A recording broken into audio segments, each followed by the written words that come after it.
تیمم کا مطلب ہوتا ہے کہ جب پانی نہ مل پائے کہیں اور آپ کو وضو یا غسل کی ضرورت ہو، تو ایسے وقت میں قرآن پاک نے حکم دیا ہے کہ مٹی پر اپنے ہاتھ مارے،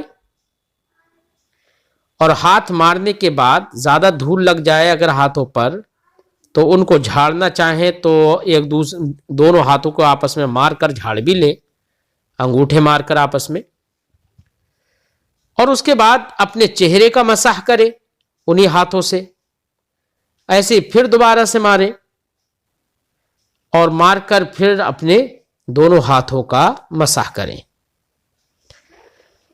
تو اس کو تیمم کہتے ہیں۔ تیمم جب پانی نہ ہو تو پانی نہ ہونے کی صورت میں تیمم کو طہارت مان لیا گیا ہے، شریعت نے اس کو وضو یا غسل کا قائم مقام مان لیا ہے جب پانی میسر نہ ہو۔ ٹھیک ہے، تو آپ نے ہماری اس گفتگو میں یہ سمجھا کہ تیمم میں ہمیں اپنے ہاتھ مٹی یا مٹی جیسی چیزوں پر ہاتھ مارنا ہے، ہاتھ مار کے اور پھر مسح کر لینا ہے۔ ٹھیک ہے، تو سوال یہ ہے کہ کن چیزوں سے تیمم کرنا جائز ہے، کون سی چیزوں پر ہم ہاتھ مار کے تیمم کر سکتے ہیں؟ تو اس کے بارے میں فرماتے ہیں کہ پاک مٹی جس کی گندا ہونا ناپاک ہونا معلوم نہ ہو، اگر ناپاک ہونا معلوم ہے، گندا ہونا اس کا ناپاک ہونا ظاہر ہے آپ پر، تو ایسی مٹی سے آپ تیمم نہیں کر سکتے۔ اسی لیے فرماتے ہیں کہ پاک مٹی سے تیمم کرنا جائز ہے، پتھر سے تیمم کرنا جائز ہے، ریت سے تیمم کرنا جائز ہے، ایسی ملتانی مٹی سے تیمم کرنا جائز ہے، ایسی گیرو ہوتا ہے کہ لال لال مٹی کی طرح ہوتا ہے گیرو، اس سے بھی تیمم کرنا جائز ہے، ایسی کچی یا پکی اینٹ ہو اس سے بھی تیمم کرنا جائز ہے۔ ہاتھ آپ کو مارنا ہے، ان پر لگانا ہے اور لگا کے مسح کر لینا ہے۔ مٹی اور اینٹ، پتھر یا چونا کی دیوار سے تیمم کرنا جائز ہے۔ اب دیکھیے اتنی چیزیں ہم نے جو گنائی، یہ سب چیزیں وہ ہیں کہ جن کا تعلق مٹی سے ہے، تو مٹی یا مٹی کی جنس سے جو چیزیں ہیں ان سے تیمم کرنا جائز ہوتا ہے۔ ٹھیک ہے، مٹی یا مٹی کی جنس سے جو چیزیں ہوں۔ ٹھیک، کن چیزوں سے تیمم کرنا جائز نہیں ہے؟ تو ہم نے آپ کو بتا دیا کہ مٹی یا مٹی کی جنس کی چیزوں سے تیمم کرنا جائز ہے، اور جو مٹی یا مٹی کی جنس سے نہ ہو تو ان سے تیمم کرنا جائز نہیں ہوگا۔ مثال کے طور پر سونا ہے، چاندی ہے، تانبا ہے، پیتل ہے، لوہا ہے، لکڑی ہے، المونیم ہے، جستا ہے، کپڑا ہے، راکھ ہے، یہ جتنی چیزیں ہم نے گنائی نا، ان میں یہ کوئی مٹی کی قبیل سے نہیں ہے، مٹی کی جنس سے نہیں ہے، اس لیے ان سے تیمم کرنا جائز نہیں ہے۔ اور ہر قسم کے غلہ سے تیمم کرنا جائز نہیں، چونکہ غلہ بھی کوئی مٹی کی جنس سے تھوڑی ہے، نہ وہ مٹی ہے نہ مٹی سے بنتا ہے وہ۔ ٹھیک ہے نا، تو ان چیزوں سے تیمم کرنا جائز نہیں، یعنی جو چیزیں آگ میں پگھل جاتی ہیں یا جل کر راکھ ہو جاتی ہیں ان چیزوں سے تیمم کرنا جائز نہیں ہے۔ ٹھیک، ہاں اگر ان پر گرد ہو، مثال کے طور پر آپ کے پاس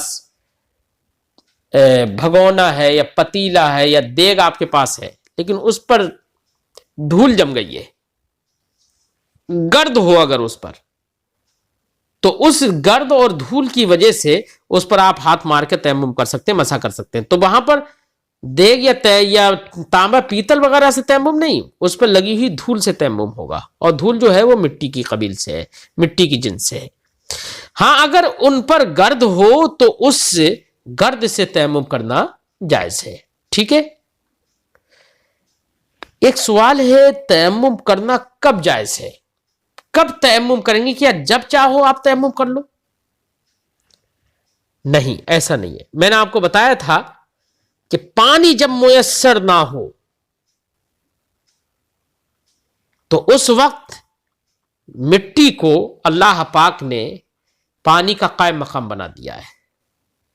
قرآن نے فرمایا ان لم تجدوا ماء فتیمموا صعیدا طیبا، اگر تم پانی نہ پاؤ تو تم پاک مٹی سے تیمم کر لو.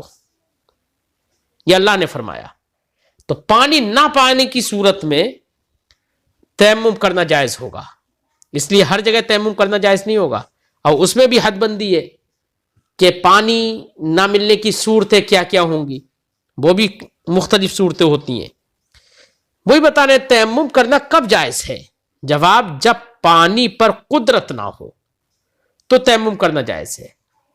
یا تو پانی ہی نہ ہو، یا اگر پانی موجود ہے لیکن آدمی اس کو استعمال کرنے پر قادر نہیں ہے. مثال کے طور پر کنویں میں پانی ہے، پانی تو ہے لیکن کنویں میں ہے، اب اس کے پاس نہ رسی ہے نہ ڈول ہے، کوئی اور طریقہ کوئی ذریعہ بھی نہیں ہے اس کے پاس کہ جس سے یہ پانی نکال سکے، تو یہاں پر پانی پر قدرت نہیں ہے. یا یہ ہے کہ پانی تو بالکل سامنے بہہ رہا ہے لیکن وہاں پر کوئی ایسا جانور کھڑا ہوا ہے کہ اگر پانی کے استعمال کے لیے بڑھے گا تو جانور مار ڈالے گا. یا دشمن کھڑے ہوئے ہیں کہ اگر پانی لیا تو وہ مار ڈالیں گے، تو ایسی صورت میں بھی کہا جائے گا کہ یہ پانی پر قادر نہیں ہے. اس لیے اگر پانی پر قدرت نہیں ہے، چاہے پانی بالکل نہ ہو یا پانی ہو لیکن پانی استعمال کرنے پر قدرت نہیں ہے، تو ایسی صورت میں تیمم جائز ہوگا. ٹھیک ہے. پانی پر قدرت نہ ہونے کی کیا صورت ہے، ایک یہ بھی سوال ہے. تو میں نے آپ کو کچھ صورتیں بتائی ہیں، تو اسی کو بتا رہے ہیں کہ پانی پر قدرت نہ ہونے کی یہ صورت ہے کہ ایسی بیماری ہو کہ وضو یا غسل سے اس کے زیادہ ہو جانے کا صحیح اندیشہ ہو.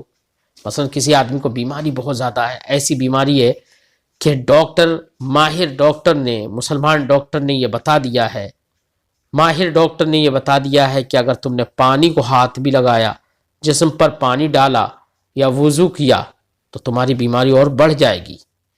تو بیماری کے بڑھ جانے کا صحیح اندیشہ اگر ہے تو تب بھی شریعت کہتی کہ یہ آدمی پانی پر قادر نہیں ہے، لہذا یہ تیمم کر لے گا.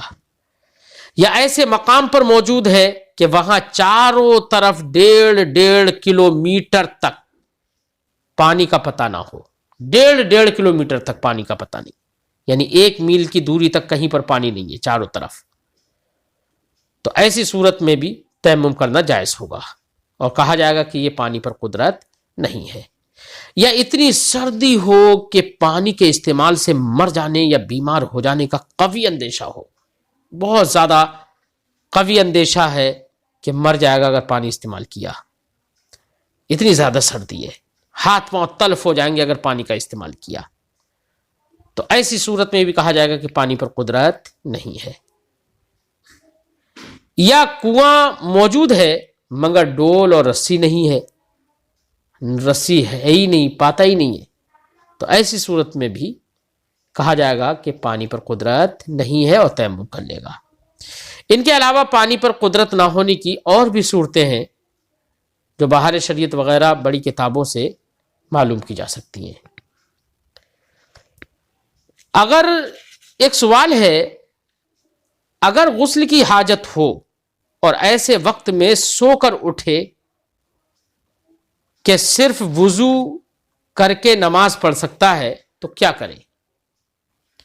غسل کی حاجت ہے اور سو کر اٹھا، اب غسل کرے گا تو نماز کا وقت ہی چلا جائے گا، بس اتنا وقت ہے کہ وضو کر کے نماز پڑھ سکتا ہے، تو ایسی صورت میں اب کیا کرے گا؟ ناپاک بھی ہے.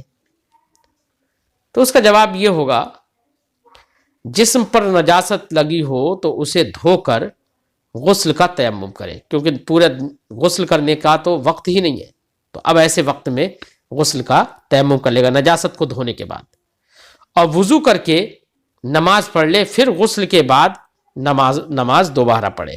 ٹھیک ہے. اگر ایسی صورت حال ہو تو اسی طریقے سے کرنا پڑے گا. ایسے ایک سوال ہے کہ کن چیزوں سے تیمم ٹوٹ جاتا ہے؟ بھئی ہم نے تیمم تو کر لیا، لیکن ہمارا یہ تیمم کب تک کام کرے گا، یا کن چیزوں سے تیمم ٹوٹ جائے گا؟ تو ظاہر بات ہے، آپ نے ابھی تک پڑھا تھا کہ جب پانی پر قدرت نہ ہو تو تیمم کرنا جائز ہوگا، اور جیسے ہی پانی پر قدرت ہوئی ویسے ہی تیمم ٹوٹ جائے گا۔ یاد رکھنا کن چیزوں سے تیمم ٹوٹ جاتا ہے؟ جواب، جن چیزوں سے وضو ٹوٹتا ہے یا غسل واجب ہوتا ہے ان سے تیمم بھی ٹوٹ جاتا ہے۔